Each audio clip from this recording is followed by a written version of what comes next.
ঘরে 4টি জিনিস রাখলে আপনার ঘর হবে জিনদের ঘর। জিনরা আপনার ঘরে বসবাস করবে।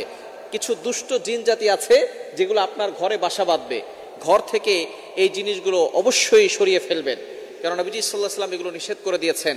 যেই ঘরে এমন কিছু জিনিস থাকার কারণে শয়তান সেই ঘরে প্রবেশ করে আর সেই ঘর থেকে বের হয় না।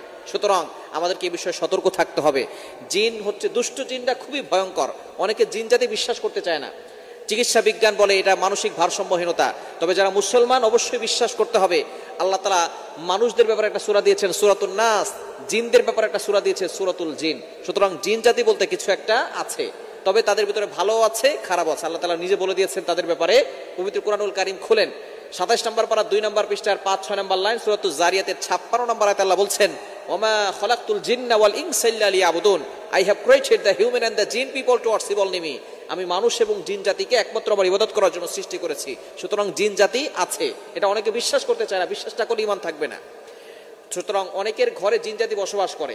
1 নাম্বার হচ্ছে, আপনার ঘরে যদি কোনো পুতুল থাকে, এই পুতুল অবশ্যই সরিয়ে ফেলবেন, কেননা পুতুলের ভিতরে